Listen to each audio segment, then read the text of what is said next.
Olá pessoal, bom dia para vocês. Hoje então na nossa aula de número 9, nós vamos falar sobre o tópico marcadores moleculares no câncer, nosso curso de princípios básicos de oncologia. Bem pessoal, então biomarcadores ou marcadores moleculares, né?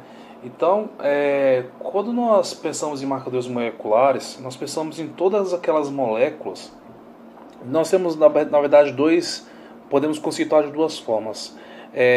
Todas aquelas moléculas que elas são expressas ou são produzidas por um tipo celular naquele momento específico ou naquela condição patológica específica, tá ok? E também nós temos uma outra vertente que um biomarcador ou marcador molecular, ele pode ser uma técnica, pode ser um método para justamente nós identificarmos quais moléculas são diferencialmente expressas.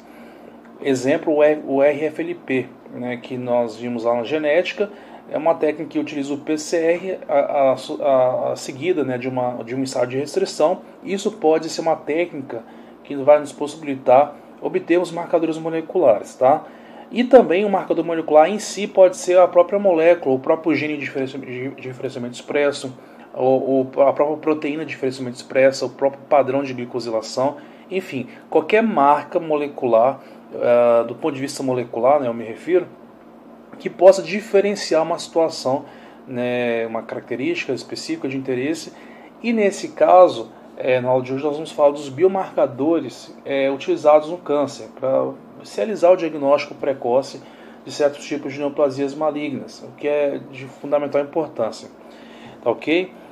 Então, os biomarcadores são moléculas biológicas que podem ser utilizadas como indicadores de uma condição biológica ou doença específica. No câncer, os biomarcadores constituem moléculas que indicam a presença da neoplasia maligna ou fornecem informações a respeito da evolução da doença. Isso aqui é interessante. Então, muitos marcadores eles são utilizados não apenas para se fazer o diagnóstico da doença, mas também para se acompanhar a evolução dessa doença. Okay? Então, existem marcadores que são expressos precocemente, outros de forma mais tardia, e assim nós podemos fazer o monitoramento da doença. Tá ok?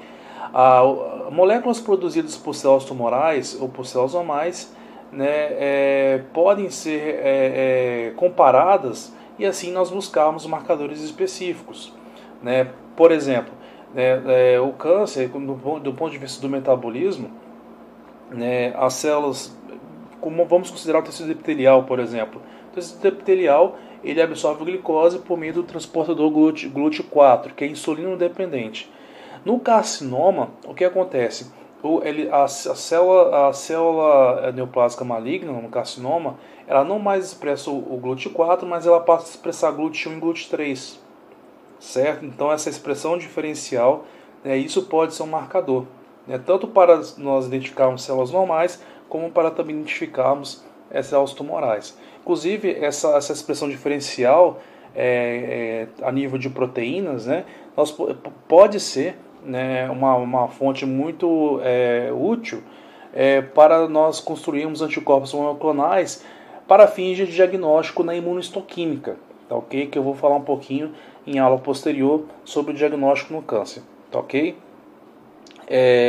Também os marcadores moleculares podem ser encontrados em várias amostras biológicas, tais como sangue, fluidos corporais, ou até mesmo, né, nós podemos fazer um ensaio para se avaliar a expressão gênica, por exemplo, um real-time PCR, por exemplo, né, um sequenciamento, ou se fazer um RNA-seq, né, que é o sequenciamento do cDNA, né, de todos os RNAs mensageiros expressos. A gente faz um RNA-seq, utilizando uma plataforma de alta resolução como Illumina ou como Ion Torrent, por exemplo, e assim nós obtemos o transcriptoma dessas células. Quais células, professor? De uma célula normal versus em contraste com uma célula neoplásica maligna.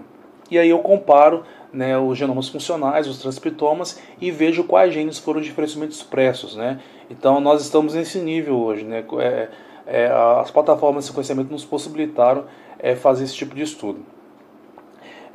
Também níveis elevados de um marcador específico podem indicar a produção desregulada, né, desse biomarcador, né, e portanto a presença do tumor. Então, não apenas a presença e a ausência, né, que eu quero me referir aqui, mas sim a muitos marcadores, eles podem ser utilizados no tocante à mensuração do seu nível de expressão e assim nós avaliarmos a intensidade ou a gravidade daquela doença. Mutações e demais alterações podem ser utilizadas para indicar uma doença. Então, esse é o que é o sentido. Voltando na questão também que eu falei do transcriptoma, né? Então, hoje em dia, né, muitas doenças, né, especialmente o câncer, né, é muito interessante que o diagnóstico ele seja o mais precoce possível. Em especial em alguns tipos de cânceres, como por exemplo o câncer de pâncreas. Especificamente o câncer de pâncreas, né, exemplificando, ele é um tipo de câncer que ele tem uma letalidade mais elevada em relação aos demais, porque ele só começa a apresentar sintomas quando ele já está em estágios mais avançados, né, que é aí que ele vai apresentar os sintomas. No entanto, né, já é um estágio já um pouco mais complexo do ponto de vista médico para se fazer um tratamento. Então, e ele se inicia de uma forma muito silenciosa do ponto de vista epidemiológico. Então, é importante, né, que o diagnóstico seja feito precocemente. Quanto mais precoce for, maior é a taxa de sucesso do ponto de vista médico. Tá ok? Então, tendo a visão geral, né, vamos prosseguir aqui. Então, do ponto de vista histórico, o primeiro marcador molecular para o câncer ele foi utilizado ainda no século XIX, né, no ano de 1847, quando esse médico e químico inglês, o Banks Jones, né, ele identificou, né, uma proteína específica na urina de pacientes que apresentavam mieloma múltiplo. Né? Hoje nós sabemos que essa proteína, na verdade, é a cadeia leve de imunoglobulina. Né? Por quê? Porque o paciente que tem o mieloma múltiplo, né, uma vez que essas células são neoplásicas e ocorrem lesões, né, ocorre a liberação, inclusive, de proteínas que essas células produzem, né, e dessa forma, né, isso é liberado na urina. Né? Então é possível se fazer a detecção desses peptídeos, dessas proteínas na urina desses pacientes.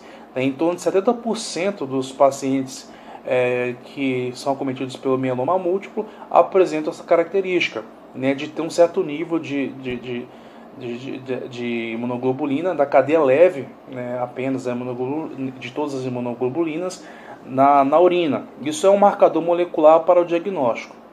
É claro que hoje em dia se utiliza outros métodos diagnósticos para esse tipo de neoplasia. Então, o que ele fez na época? Né? Ele observou que formavam-se cristais, né, se essa urina fosse aquecida até na faixa de 50 a 60 graus, os cristais se desfaziam quando essa urina era fervida, porém reapareciam quando eram resfriados novamente a essa faixa de temperatura.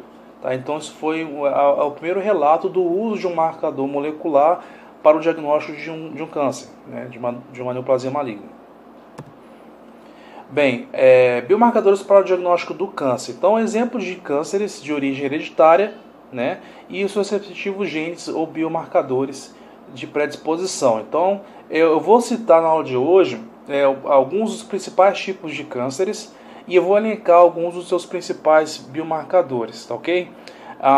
Eu ressalto, pessoal, que com o advento das técnicas de sequenciamento em larga escala e da obtenção de transcriptomas dos mais diversos tipos de cânceres, hoje em dia esse leque de biomarcadores tem aumentado bastante, tá? Então eu vou citar aqui os mais consagrados, porém isso é atualizado, eu diria que todos os dias. Né? Todos os dias tem novos artigos, todos os dias um artigo novo com um genoma funcional de um tipo de câncer, um tipo celular, um tipo de câncer específico, e ali se obtém novos marcadores moleculares. Tá, okay? Tanto a nível de expressão gênica como a nível também de proteínas expressas. Tá, ok? Então vamos lá. Então, câncer de mama e de ovário. Então, os principais biomarcadores precoces são o BRCA1 e o BRCA2. Vamos falar um pouquinho deles na aula de hoje. Tá? Aqui é um tipo de neoplasia benigna que predispõe o indivíduo a ter carcinoma coloretal. No caso, a polipose adenomatosa familiar. Né? O marcador principal é a proteína APC. Tá? Então, se nós detectarmos essa proteína, né, além dos sinais clínicos, né, isso é um sinoma, isso pode ser utilizado como um marcador diagnóstico para esse tipo de neoplasia, que predispõe para o câncer coloretal. Tá, ok? E o câncer coloretal, por sequência, né, ele tem como marcadores a proteína FGF, né, o fator de crescimento de fibroblasto, e a proteína Carras, tá? Uma proteína muito importante, uma proteína G. Vamos falar um pouquinho dela na aula de hoje também. Também as neoplasias multiendócrinas tipo 1 e tipo 2 tem como principais marcadores a proteína MEI1 e a proteína RET. O retinoblastoma, né, que vamos falar também um pouquinho na aula de hoje, falamos em aulas anteriores, inclusive, né, o principal biomarcador é a proteína RB mutada. Proteína RB, que é um supressor tumoral, né, ela vai auxiliar no retardamento do ciclo celular na fase G1, né, para que dê tempo, né, de toda a maquinaria de supressão tumoral faça os devidos separos no genoma. Então, quem vai impedir com que a célula progrida da fase G1 para a fase S será a proteína RB, tá, ok?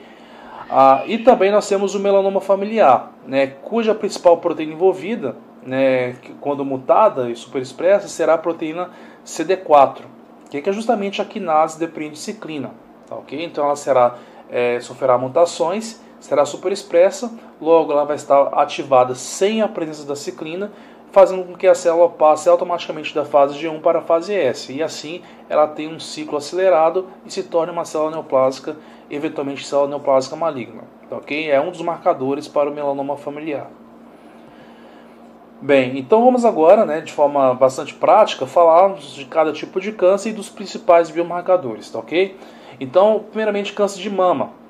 O principal biomarcador para câncer de mama, pessoal, são as proteínas BRCA1 e BRCA2. Essas proteínas estão envolvidas em mecanismos de reparo de quebras no DNA. Então, toda vez que ocorre uma quebra no DNA, eventualmente devido a erros durante a replicação desse DNA ou durante a separação dos cromátidos irmãs, na fase G1, a célula vai expressar o BRCA1 e BRCA2, que irão auxiliar nos mecanismos de reparo desse genoma. Tá, ok?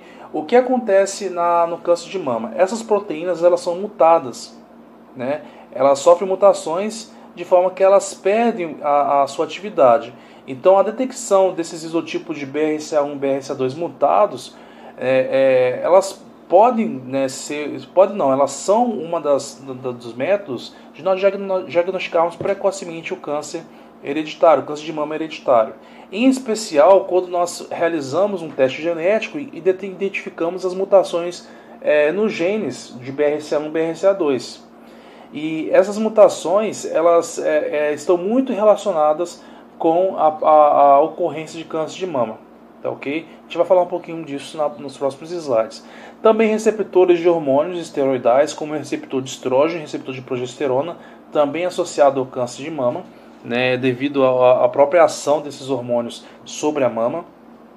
Também a proteína HER2, que é o receptor do fator de crescimento de endoterial, né, é um receptor muito importante para a ativação da proliferação celular. Ela atua como uma oncoproteína, ou seja, uma proteína que estimula a divisão celular. Então, mutações na HER2 farão que ela esteja, se for uma mutação que tem esse efeito, farão nessas mutações com que as células da mama se proliferem de forma descontrolada. Tá? Então, a proteína HER2, que é um receptor de membrana, quando mutada, também pode atuar como um marcador. E antígenos como o CA15-3, o antígeno DX.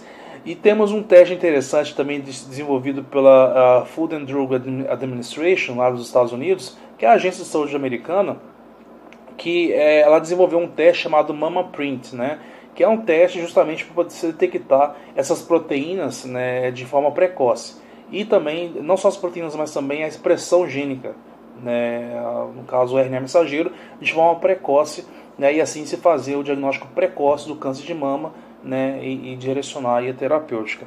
Tá, ok? E outros marcadores também, como a proteína UPA e a proteína PAI1, né, que são proteínas também envolvidas, né, que têm expressão aumentada no câncer de mama.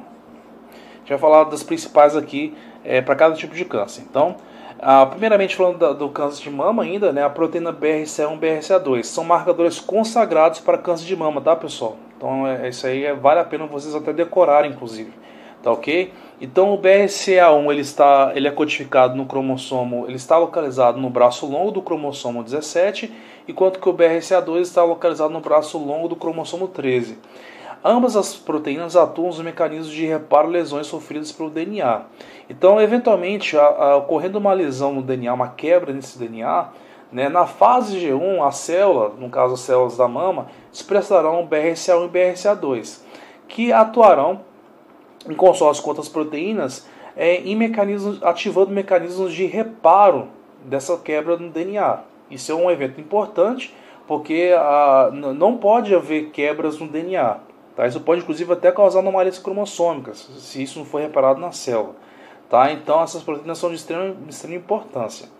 O que acontece no câncer de mama é que essas proteínas sofrem mutações e de forma que elas perdem atividade. Lembrem-se, pessoal, que essas proteínas são proteínas supressoras tumorais. São codificadas por genes supressores tumorais. São os freios, né, do ciclo celular. Então, se essas proteínas sofrem mutações e elas perdem essa atividade, logo a célula perdeu os freios, né, do ciclo celular. Ela perdeu a capacidade de fazer o controle negativo do ciclo celular. Isso também é um dos quesitos para o advento de neoplasias. Tá, ok? Muito relacionado ao câncer de mama, tá? BRCA1 e BRCA2. Um caso emblemático é o caso da atriz Angelina Jolie. Inclusive a gente discute isso até na genética. Quem quiser revisar, eu postei essa semana, inclusive, uma aula de genética falando sobre genética e câncer. Eu discuti isso lá.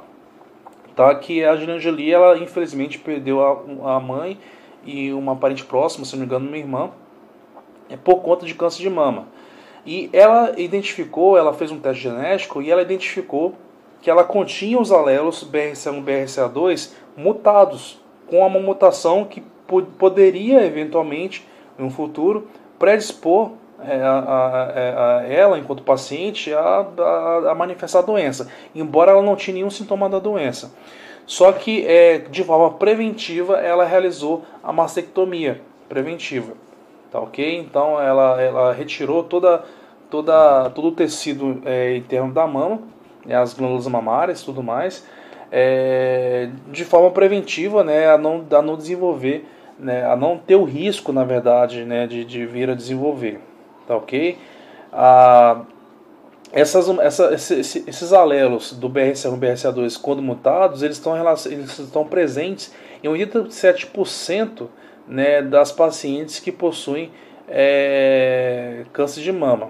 Tá, ok? Segundo esse trabalho do Shen e o Parmigiani, né, no BRCA1, ele mutado, ele está presente em 57% das pacientes com câncer de mama e 40% das pacientes que têm um câncer de ovário.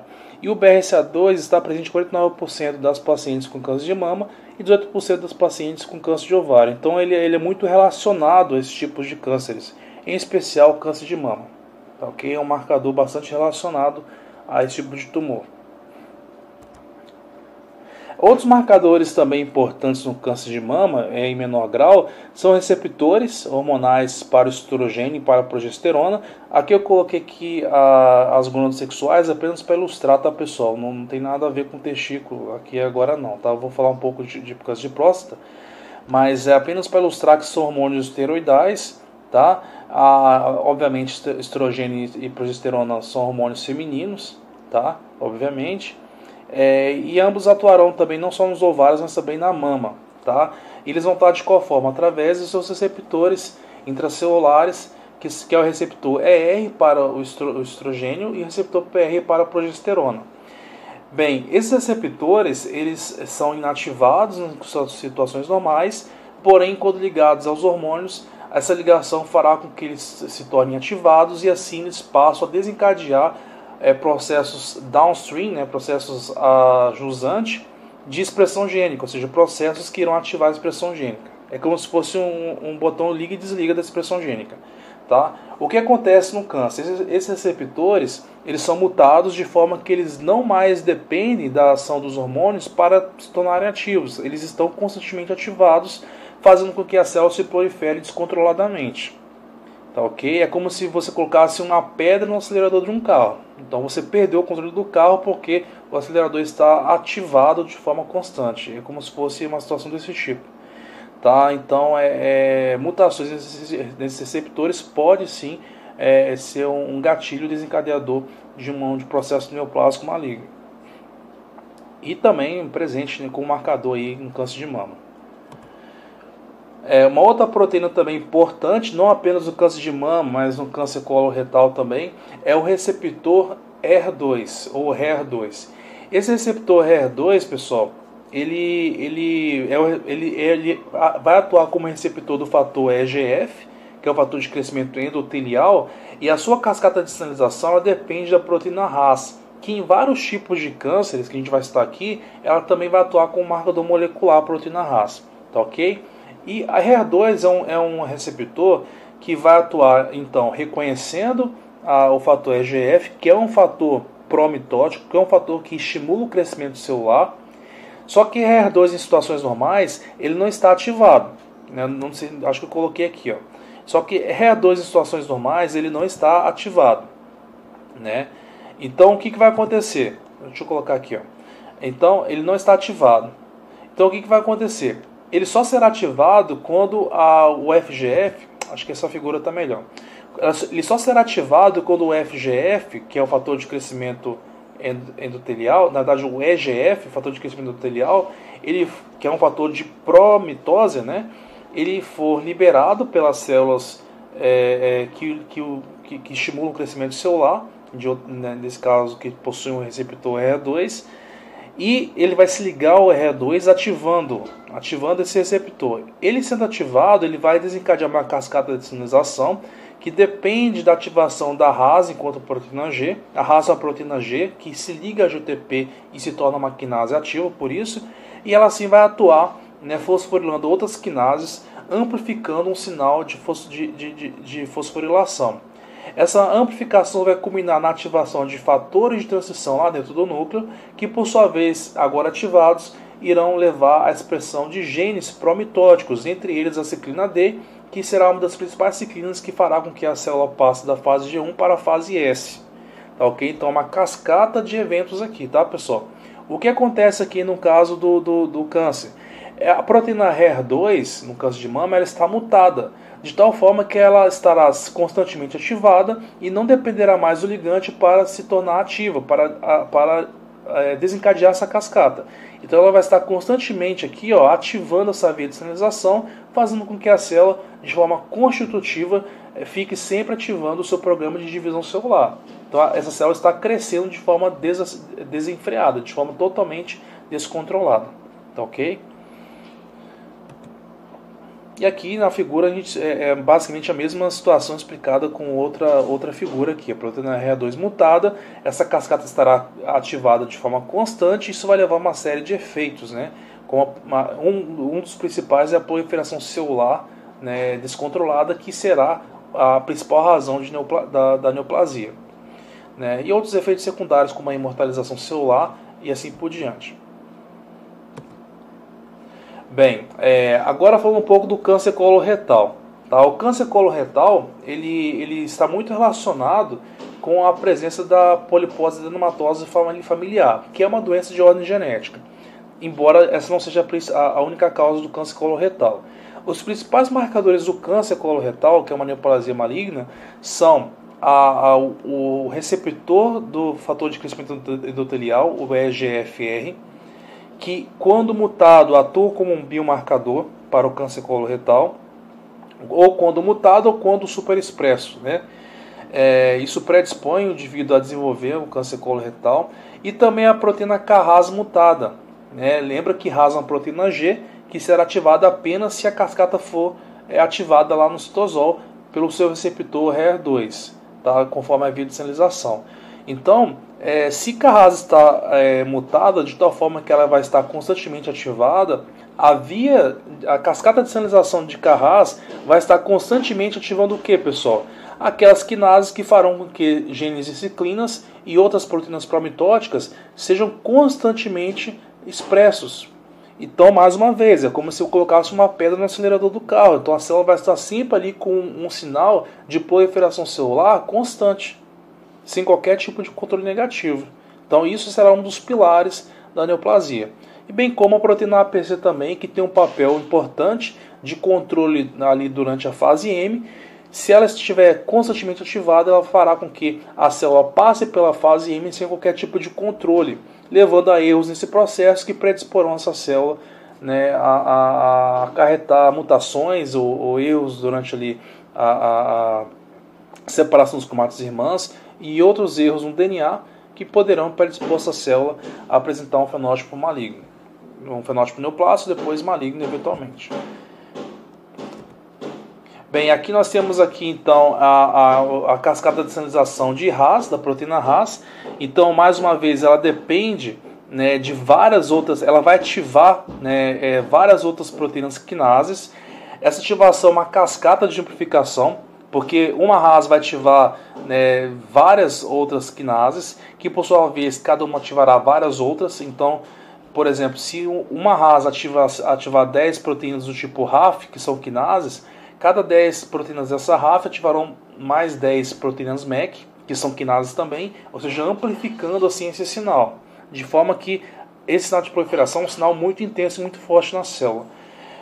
O final dessa cascata será a ativação de fatores de transição, como o fator de transição CMYC, né, que é um fator de transição que vai levar à expressão da ciclina D.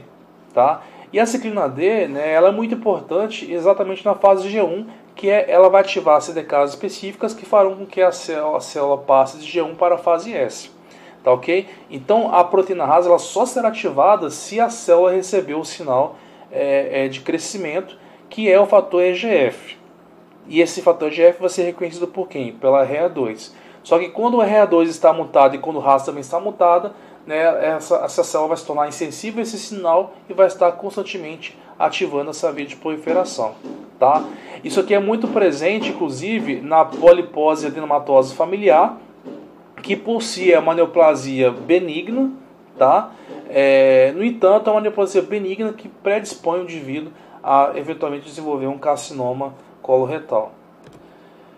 Bem, aqui nós temos mais uma vez o que eu mostrei para vocês antes, né, o receptor da HER2, que na verdade é um receptor na verdade é um EGFR, né? Ele é um EGFR, é um receptor de fator de crescimento endotelial. Ele é chamado de HER2, né? Quando mutado ele se torna uma oncoproteína. Quando mutado, ou seja, ele sofrendo mutação ele vai estar ligando, né, ativando de forma constante essa via de proliferação. Tá, ok? Resultado disso, superprodução do fator de transição CMYC, que por sua vez irá levar à superexpressão de genes promitóticos. E aqui mostrando também como que a RAS oncogênica ela atua. Então aqui seria a atividade normal da RAS e aqui a atividade dela enquanto uma oncoproteína. Então a RAS normal é uma proteína que está inativa. Está inativa por quê? Porque estará ligada ao GTP. Ela é uma proteína G. Proteína G são enzimas quinases que estão ativadas quando ligadas a GTP, porém inativadas quando ligadas a GDP. Então a RAS ela está inativa ligada a GDP. E quando que esse GDP vai sair da RAS? Quando o receptor, que é o HER2, for reconhecer um fator de crescimento, nesse caso o EGF, e isso vai fazer com que o receptor HER2 promova a troca de GDP por GTP na RAS, e assim a RAS agora ligada a GTP, em resposta a esse sinal extracelular, irá ativar, em última análise, a expressão de genes promitóticos. Em última análise, porque haverá uma cascata aqui primeiro. Tá? Então, o que acontece no câncer? Então, acontece que a RAS ela está mutada. E essa mutação fará com que a RAS esteja constantemente ativada, independentemente da ausência do sinal aqui fora. Ou seja, mesmo que não haja nenhum sinal de proliferação, até mesmo o ambiente extracelular esteja totalmente contrário a uma proliferação, a RAS estará sempre ativada, então a célula sempre estará de forma forçada, devido a essa mutação, ativando um programa de mitose, um programa promitótico. Né? Isso é um dos pilares do processo neoplásico. tá ok?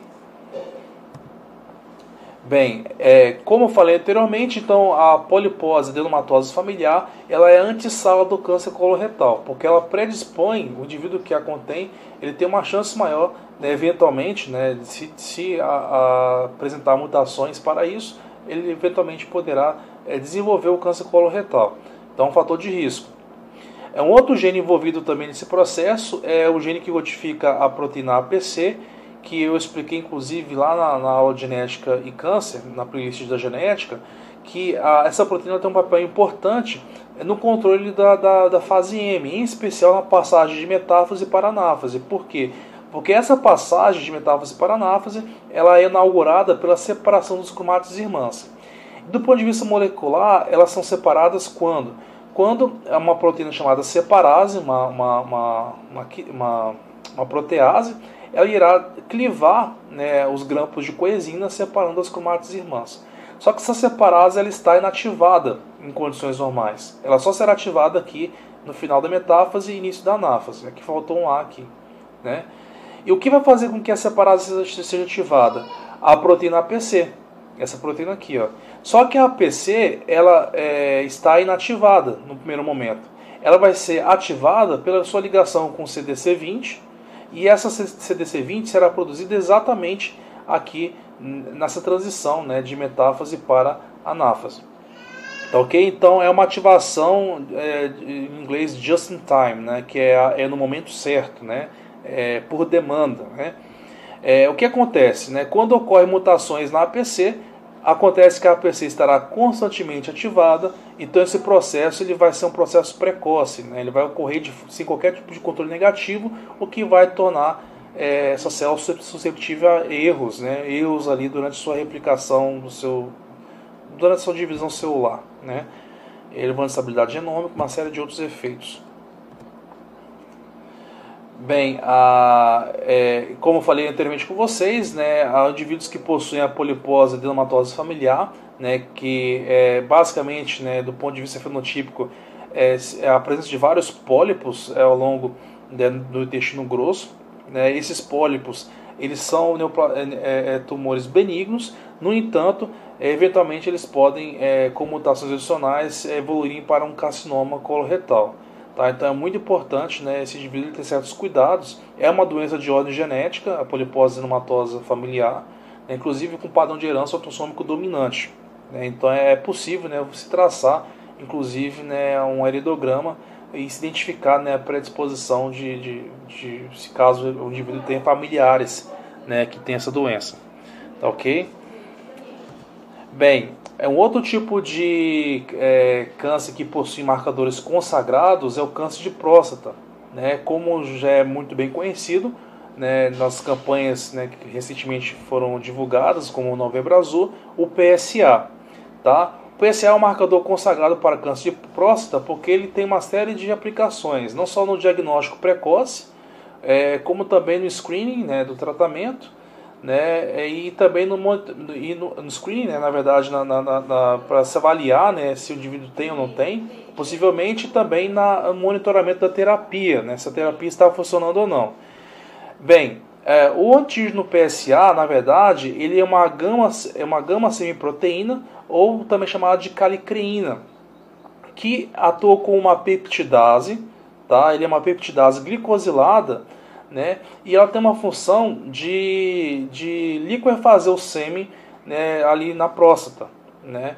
Então ele é produzido ali, né, durante a formação ali do sêmen, e ele atua liquefazendo, né, o sêmen no coágulo seminal e permite que os espermatozoides nadem livremente. Acredita-se também, não foi confirmado ainda, que o PSA ele também possa ajudar a dissolver o muco cervical, permitindo a entrada dos espermatozoides no útero. Tá ok? E ele atua, obviamente, como marcador para o câncer de próstata quando em altas concentrações no sangue, devido a lesões da próstata que podem fazer com que esse PSA seja liberado. Então, o que acontece no câncer de próstata? Então, na situação normal, aqui é a próstata e aqui é a corrente sanguínea. Então o PSA obviamente está em quantidades mínimas, né? Ele está mais presente aqui dentro da próstata. Quando ocorre uma neoplasia nessa próstata, ocorrendo lesões, né? E se forem lesões malignas, esse PSA ele será liberado aqui para a corrente sanguínea, podendo então ser detectado no sangue.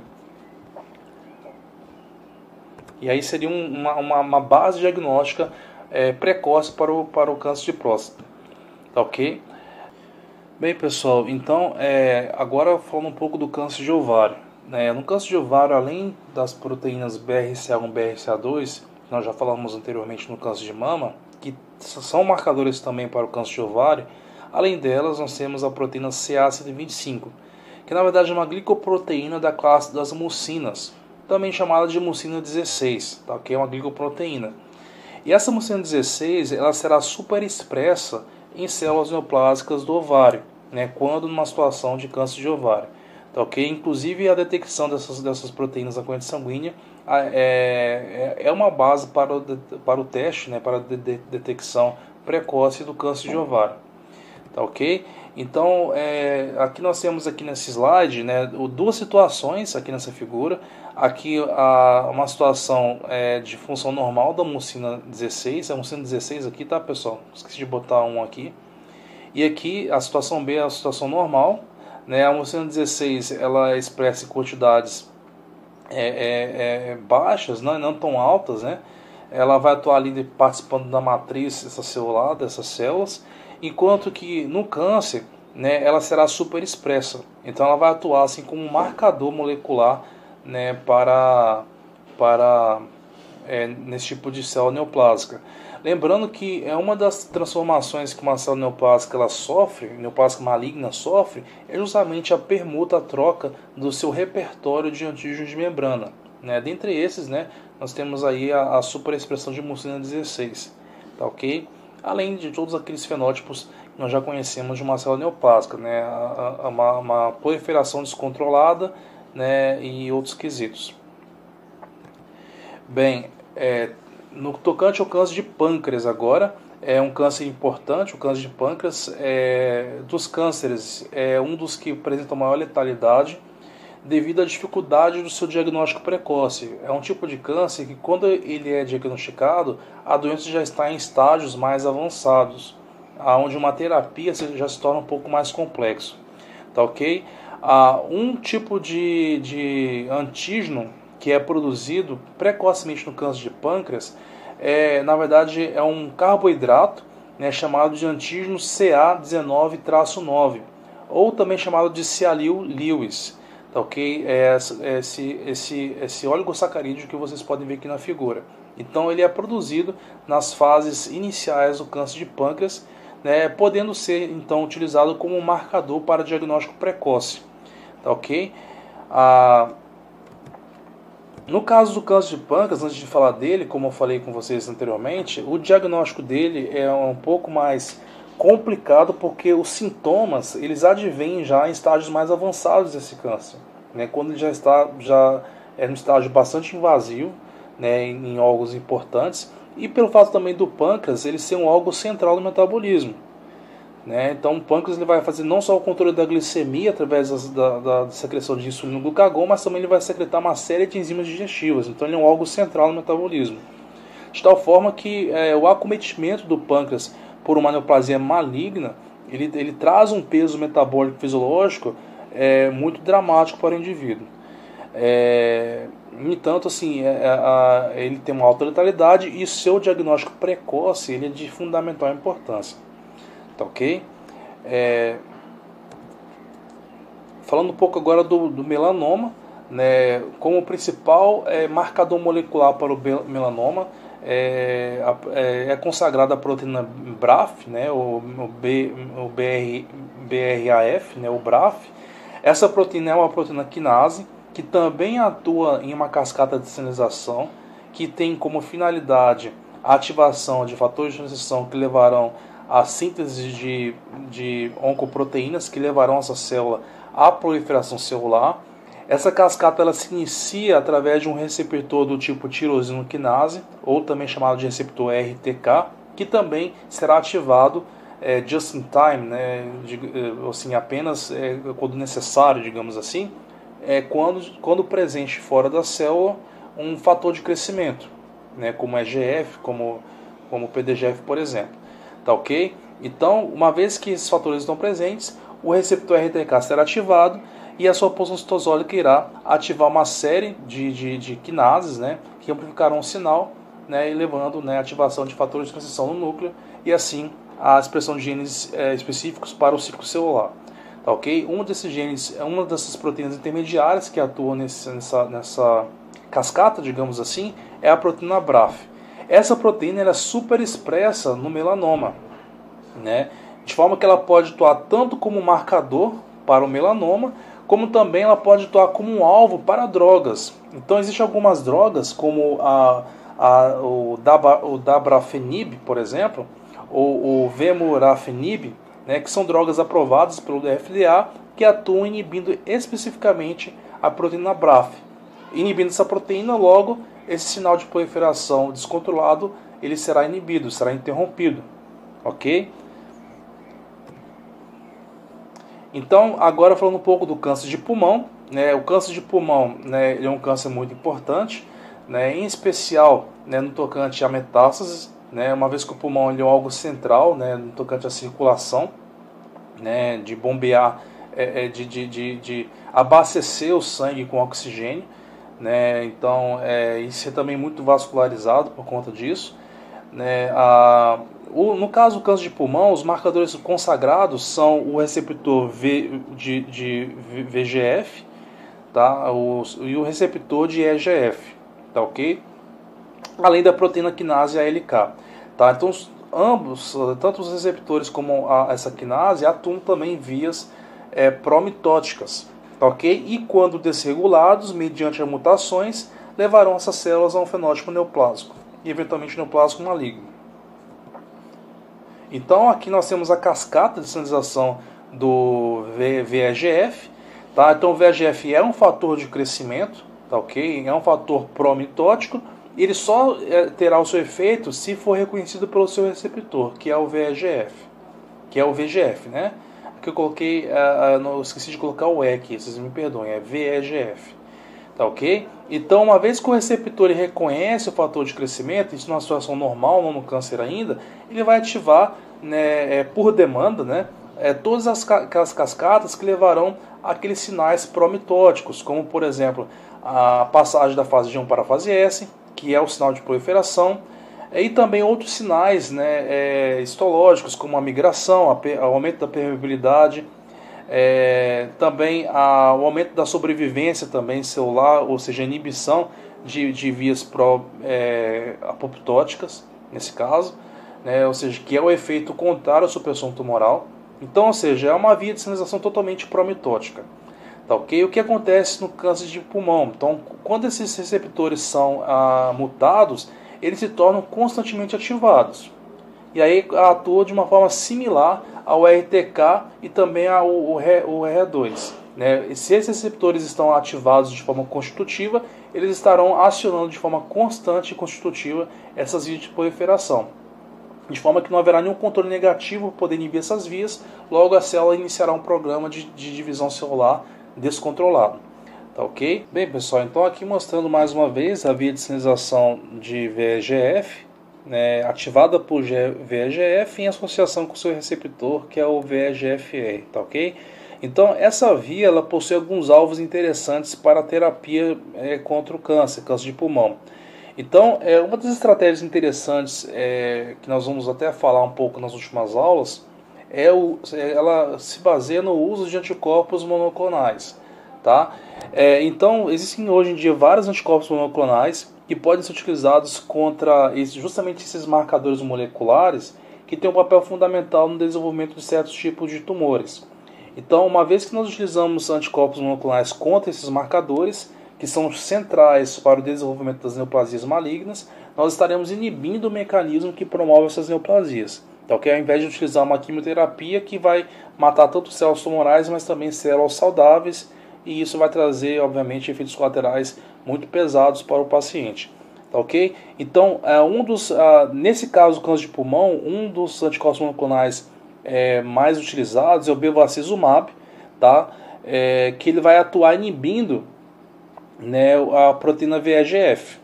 Logo, ele vai impedir, olha só, Ele é um anticorpo monoclonal, ele vai inibir o VEGF, impedindo com que ele seja ligado ao receptor VEGFR. E logo essa via ela não será ativada. Além dos anticorpos monoclonais, existem também outras drogas, outros inibidores que são específicos não só para o VEGF-R, que é o receptor, mas também para intermediários dessa via de sinalização, como o sunitinib, o sorafenib, né, que inibirão não só o receptor, mas também quinases que fazem parte dessa via de sinalização. E por fim, impedindo assim os efeitos, né, pró-mitóticos e que levarão essa célula a um fenótipo maligno. Bem, um outro tipo de marcador também interessante, agora do câncer de tireoide, é a tiroglobulina. Né? Ela tem um propósito não só no diagnóstico, mas também no monitoramento da terapia. A tiroglobulina ou tireoglobulina é uma proteína dimérica produzida pelas células da glândula da tireoide, sendo precursora dos hormônios triiodotironina, que é o T3, e tetraiodotironina, que é o T4. Então ela será uma precursora desses hormônios. E o que acontece? Então, elevados níveis de tiroglobulina no sangue, né, isso pode ser um marcador para câncer de tireoide. Porque a tiroglobulina ela tem que estar presente aonde? Na tireoide. Se ela está em altas concentrações no sangue, isso quer dizer o quê? Que existem lesões na glândula tireoide. Se existem lesões na glândula tireoide, isso é um indicativo, né, de que algum problema esteja ocorrendo ali. Possivelmente uma neoplasia. Tá ok? Então, um marcador precoce aí para o câncer de tireoide. Agora falando um pouco do carcinoma de testículo, né? Um outro tipo de marcador interessante, né, é exatamente a proteína BHCG, tá? E é interessante por quê? Porque a proteína, o BHCG é um marcador para a gravidez. Ele é um marcador produzido, né, pelo cistiotrofoblasto quando ocorre ali a anidação, né? Então logo o blastocisto ele se fixa ali à parede do endométrio e ocorre a anidação. Quando é formado o cistiotrofoblasto, ele vai começar a produzir o que? Beta-HCG, que fará com que o corpo luto ele não degenere, né? E assim, né, a mulher ela inicia ali o processo de gravidez em si, tá ok? Então a beta-HCG ela é a primeira proteína produzida, né, após o início da gravidez em si, da gestação, tá ok? Da implantação ali do embrião ali no endométrio, tá ok? Aí, ou seja, é um marcador produzido por mulheres, só que ele é muito produzido também pelos testículos em homens que têm um carcinoma de testículo. Então, acontece muito, né, do paciente ir, né, até o urologista. O urologista ele requisitar um teste de beta-HCG para o homem, né? O homem vai pensar, poxa, ele está achando que eu estou grávido? Não. Na verdade, por quê? Porque em certos tipos de tumores no testículo, esses tumores eles produzem também o beta-HCG, tá ok? Que pode ser assim um marcador molecular para carcinoma de testículo, tá ok? Fica um ponto interessante aí. Bem, um outro tipo de marcador também é importante, né, nós falamos dele lá no começo do curso, inclusive, né, no tocante à leucemia mieloide crônica, que é um tipo de leucemia, assim como o linfoma de Burkitt, que é desencadeado por uma translocação cromossômica, tá ok? Então, no caso da leucemia mieloide, ocorre a translocação entre os cromossomos 9 e 22, como nós explicamos em aulas passadas, né, aonde essa translocação ela fará com que o gene da proteína ABL, que é uma proteína que faz parte de uma via de sinalização promitótica, ela seja translocada para o braço longo do cromossomo 22, do cromossomo 9, perdão, próximo à proteína BCR, que é superexpressa, que tem um promotor forte. Então, o que vai acontecer? A proteína BCR ela codifica a cadeia leve de uma imunoglobulina, então ela vai ter uma expressão muito mais acentuada. Só que a proteína BL, uma vez que está próxima a ela, também terá sua expressão aumentada. Como a proteína BL ela é promitótica, o que vai acontecer? Ela vai ser superexpressa. Então, justamente em células mieloides, né, esse sinal de proliferação celular será ativado, ocasionando assim, né, o fenótipo da leucemia mieloide crônica. Tá, ok? A célula vai adotar, né, um fenótipo de proliferação celular. Tá, ok? Então, esse é um marcador molecular consagrado para a leucemia mieloide crônica. Inclusive, a gente pode detectar essa translocação, que na verdade ele constrói o cromossomo Filadélfia, muito facilmente pela técnica de Fish, né, utilizando uma sonda específica. Né, basta a gente fazer um cariótipo do paciente e a gente faz uma técnica de hibridização por fluorescência in situ e a gente detecta ali o cromossomo Filadélfia, que é o marcador molecular, nesse caso, para a leucemia mieloide crônica.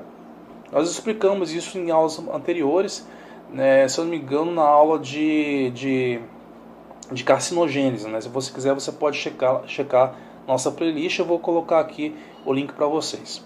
Tá ok? Bem, um outro tipo de marcador muito interessante que nós temos, que é importante, é a alfa-fetoproteína, também chamada de AFP. Ela é um marcador importante para o câncer de fígado. Tá ok? E por que coloquei aqui essa foto aqui do filme do Benjamin Button, né? É aquele filme que a pessoa ela nasce velha e vai ficando nova, né? Por que eu coloquei aqui essa foto? Porque a alfa-fetoproteína, ela é uma proteína, ela é bastante interessante porque ela vai ser expressa em condições normais na fase fetal, certo? Na fase fetal. Né? Ali no desenvolvimento, na organogênese, nem na fase fetal, na fase embrionária, corrigindo, tá? Só corrigindo, na fase embrionária ainda, durante a organogênese, tá ok? A organogênese é o período que ocorre entre a quarta e a oitava semana do desenvolvimento, onde os órgãos eles iniciam a sua formação, onde de fato eles são formados na fase embrionária, tá ok? E nesse momento a alfa-fetoproteína ela vai ser muito expressa, tá ok? Inclusive a alfa-fetoproteína, ela, quando encontrada no sangue da mãe, nos primeiros 2 meses de gestação, ela é um marcador inclusive para a anencefalia, ou para problemas no fechamento do tubo neural. Por quê? Porque quando ocorre um problema dessa natureza no embrião, nesse caso no embrião ainda, o que acontece? Isso sinaliza que ocorreu um problema no fechamento do tubo neural. Então essa proteína vai ser liberada ali, né, para a corrente sanguínea da mãe, né, e pode ser um marcador para a detecção de algum problema ali durante a neurogênese, a neurulação. Tá ok? Bem, só que essa proteína ela é produzida pelo fígado fetal, certo? Durante a organogênese, e depois da organogênese, depois que se inicia a fase fetal, né, essa proteína não é mais expressa. Ela é produzida apenas, né, nesse primeiro período ali do desenvolvimento da criança ali no ventre da mãe. Tá ok? De forma que a proteína AFP ela não é mais expressa na fase adulta, na fase pós-natal ela não é expressa mais, o seu gene está na forma de heterocromatina, tá ok? O que acontece no câncer de fígado? Como eu disse para vocês no começo do curso, o câncer, as células tumorais, elas iniciam um processo chamado atipia celular, né? E também, na verdade, a anaplasia, que é um processo reverso à diferenciação celular, né? O que acontece? A célula vai perdendo a sua especificidade morfofisiológica e vai adotando um aspecto morfofisiológico muito parecido com as células-tronco que deram origem a essa célula, tá ok? E de forma que ela começa a expressar genes que ela expressava lá na fase embrionária. E um dos genes que são super expressos no câncer de fígado é o gene da alfa-fetoproteína, que foi expresso apenas aonde? Na fase embrionária. Ele foi expresso na fase embrionária e nunca mais vai ser expresso na história do indivíduo. Ele não pode ser expresso mais. É um gene que é expresso na fase embrionária. Só que no câncer de fígado, as células cancerígenas, as células tumorais malignas no fígado, elas expressam alfa-fetoproteína. Então, dessa forma, a detecção de alfa-fetoproteína no paciente suspeito de câncer de fígado é um marcador molecular, né, que vai ajudar no diagnóstico dessa doença. Tá ok? Por isso que eu coloquei aqui a foto do Benjamin Button, porque o indivíduo adulto, se você detectar alfa-fetoproteína no sangue, por uma sorologia, por um ELISA, por exemplo, né, isso é um indício forte, né, de câncer de fígado. Tá ok? É claro que existem também outros aspectos que devem ser levados em consideração na clínica, para se fechar um diagnóstico importante como esse. Tá ok, pessoal? Bem, eu quero terminar essa aula ressaltando, pessoal, que aqui foi um resumo dos principais marcadores moleculares de alguns tipos de cânceres. Tá? Hoje em dia, com o advento das técnicas de sequenciamento, esses marcadores, cada dia são novos marcadores, são descobertos, novas técnicas para a detecção desses marcadores. Nós vamos falar um pouco no final desse curso sobre técnicas diagnósticas no câncer, tá? Usando esses marcadores, inclusive. Então, é muito importante que vocês, caso estejam interessados em enveredar pela oncologia, que mantenham sempre se informados e atualizados no tocante a esses marcadores, porque toda semana novos artigos são publicados com novos marcadores, tá ok? Esses são os principais, os já consagrados, digamos assim, tá ok? Bem, então com isso, né, com essas informações, eu termino a aula de hoje. Né, dúvidas, deixe nos comentários abaixo, né, o nosso grupo do Telegram, tá ok? Me perdoem a voz, eu estou um pouco resfriado, tá? Mas eu espero que não comprometa aí o entendimento da aula. Tá ok, pessoal? Então um forte abraço, bons estudos e fiquem todos com Deus.